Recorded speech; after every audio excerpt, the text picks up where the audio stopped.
Hey guys, how are you all? In this video I'm going to show you that how can you share a link from of your Meesho product, and how can you share that link to another your contact on your WhatsApp or maybe on your messenger. You can share the link anywhere.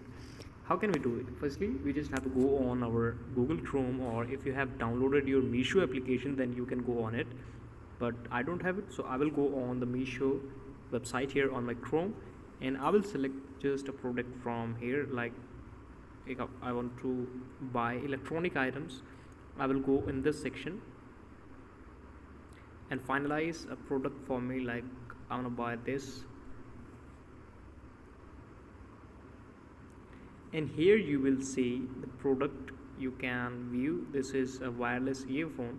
What you have to do, you just have to click on the share option on the right corner of screen, and you can just copy the link from here and can share anywhere you want. This is the video. Thank you so much for watching it.